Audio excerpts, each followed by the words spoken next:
Price lord.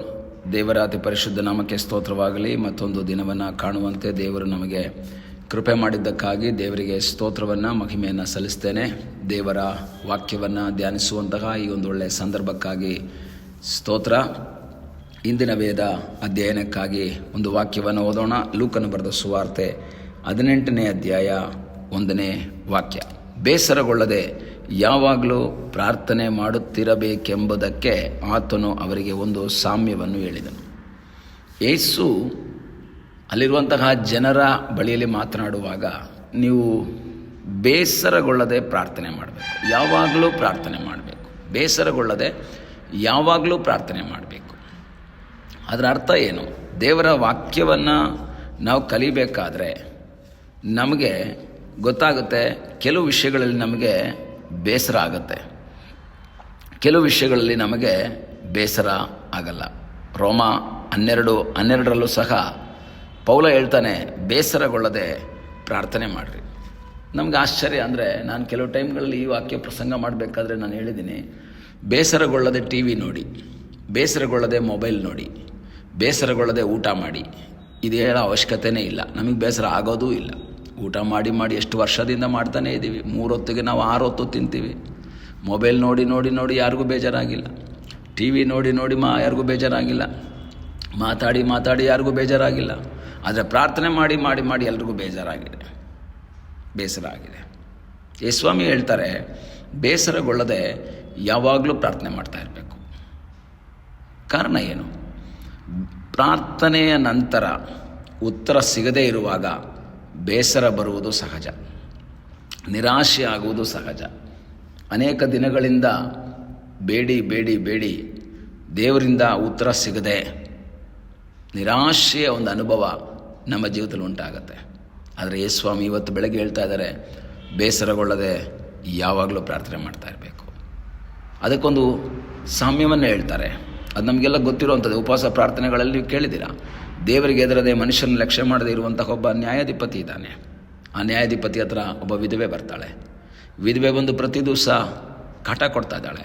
ಸ್ವಾಮಿ, ನಮ್ಮ ವಿರೋಧಿ ತುಂಬ ತೊಂದರೆ ಕೊಡ್ತಾ ಇದ್ದಾನೆ, ದಯವಿಟ್ಟು ಆ ವಿರೋಧಿ ಕೈಯಿಂದ ನಮ್ಮನ್ನು ಬಿಡಿಸಿ ಬಿಡಿಸಿ ಬಿಡಿಸಿ ಅಂತ ಕೇಳ್ತಾನೇ ಇದ್ದಾಳೆ. ಆದರೆ ಅವನು ಮನಸ್ಸು ಕೊಡಲಿಲ್ಲ. ಆದರೆ ನಂತರ ವಾಕ್ಯ ಏನು ಹೇಳುತ್ತೆ ಗೊತ್ತಾ? ನಾನು ದೇವ್ರಿಗೂ ಎದುರಲ್ಲ, ಮನುಷ್ಯನೂ ಲಕ್ಷ್ಯ ಮಾಡಲ್ಲ, ಆದರೆ ಈ ವಿಧವೆ ನನ್ನನ್ನು ಕಾಡ್ತಾ ಇದ್ದಾಳೆ. ಅದರ ಅರ್ಥ, ಬೆಳಗ್ಗೆ ಎದ್ದಾಗ ಕಾಲಿಂಗ್ ಬೆಲ್ ಶಬ್ದ ಕೇಳುತ್ತೆ, ಯಾರೋ ಒಬ್ಬ ಒಳ್ಳೆ ಕಸ್ಟಮರ್ ಬಂದಿದ್ದಾರೆ, ಒಳ್ಳೆ ಪಾರ್ಟಿ ಬಂದಿದ್ದಾರೆ, ಖಂಡಿತ ಒಳ್ಳೆ ಕೇಸ್ ಇರುತ್ತೆ ಅಂತ ಹೊರಗೆ ಬಂದು ತೆಗೆದು ನೋಡ್ತಾನೆ, ಬಾಗಿಲನ್ನ ಇವಳೇ ನಿಂತಿದ್ದಾಳೆ. ಪ್ರತಿ ದಿವಸ ಇವಳು ಅವನಿಗೆ ಅಸಹ್ಯ ಹುಟ್ಟಿಸ್ತಾ ಇದ್ದಾಳೆ.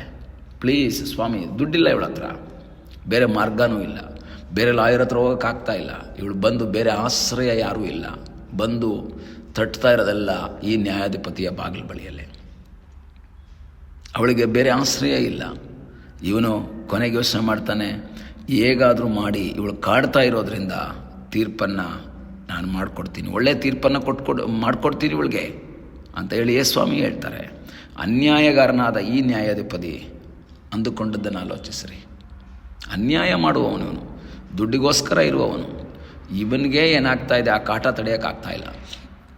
ಕಾಟ ತಡೆಯದಲ್ಲೇ ಏನು ಮಾಡ್ತಾ ಇದ್ದಾರೆ? ಸಹಾಯ ಮಾಡ್ತಾ ಇದ್ದಾಳೆ. ಯಾಕೆ? ಬೇಸರಗೊಳ್ಳದೆ ಬಂದು ತಟ್ತಾನೇ ಇದ್ದಾಳೆ ಇವಳು, ಬೇಸರ ಹೊಂದಿಲ್ಲ. ನಂತರ ಯೇಸು ಹೇಳ್ತಾರೆ, 7ನೇ ವಾಕ್ಯ, ದೇವರಾದುಕೊಂಡವರು ಆತನಿಗೆ ಹಗಲು ರಾತ್ರಿ ಮೊರೆ ಇಡುವಲ್ಲಿ ಆತನು ಅವರ ವಿಷಯದಲ್ಲಿ ತಡ ಮಾಡಿದರು. ಅಲ್ಲೊಂದು ವರ್ಡ್ ಇದೆ ನೋಡಿ, ಅವರ ನ್ಯಾಯವನ್ನು ತೀರಿಸದೇ ಇರುವನೇ, ಅವರಿಗೆ ಬೇಗ ತೀರಿಸುವೆನೆಂದು ನಿಮಗೆ ಹೇಳುತ್ತೇನೆ. 2 ವರ್ಡ್ ಇದೆ. ಒಂದು ತಡ ಮಾಡಿದರು. ಅದೇ ವಾಕ್ಯದ ಕೊನೆ ಭಾಗದಲ್ಲಿ ಬೇಗ.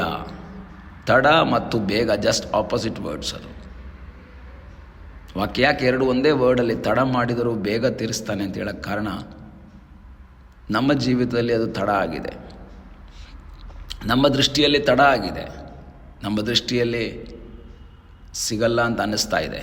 ಬಟ್ ವಾಕ್ಯ ಹೇಳುತ್ತೆ, ನೀನು ಬೇಸರಗೊಳ್ಬೇಡ, ನಿನಗೆ ತಡ ಅನ್ನಿಸ್ತರೋ ದೇವರಿಗೆ ತಡ ಆಗಿಲ್ಲ. ದೇವರು ಬೇಗನೆ ಅದಕ್ಕೊಂದು ಪರಿಹಾರವನ್ನು ಕೊಡ್ತಾನೆ. ಈ ಬೆಳಗಿನ ಸಮಯದಲ್ಲಿ ಪ್ರಾರ್ಥನೆ ಮಾಡಿ ಬೇಸತ್ತು ನಿರಾಶರಾಗಿ ಬೇಸರದಿಂದ ನನ್ನ ಪ್ರಾರ್ಥನೆಗೆ ಉತ್ತರ ಯಾಕೆ ಸಿಕ್ಕಿಲ್ಲ ಎಂಬುದಾಗಿ ವೇದನೆಯಲ್ಲಿ ಯಾರಾದರೂ ನನ್ನನ್ನು ಕೇಳ್ತಾ ಇದ್ದರೆ, ದೇವರ ವಾಕ್ಯದ ಆಧಾರದಲ್ಲಿ ಹೇಳುತ್ತೇನೆ, ಬೇಸರಗೊಳ್ಳಬೇಡಿ, ನಿರಾಶರಾಗಬೇಡಿ, ದುಃಖಿತರಾಗಬೇಡಿ. ಈ ವಿಧವೇ ನಿರಂತರವಾಗಿ ಕಾಡುತ್ತಾ ಬಂದ ಹಾಗೆ, ನಿರಂತರವಾಗಿ ತಟ್ಟುತ್ತಾ ಬಂದ ಹಾಗೆ, ತಟ್ಟುತ್ತಾ ಇದ್ದರೆ ಆ ಪ್ರಾರ್ಥನೆಗೆ ಉತ್ತರ ಕೊಡುವಂತಹ ಒಳ್ಳೆಯ ನ್ಯಾಯಾಧಿಪತಿ ಇದ್ದಾನೆ.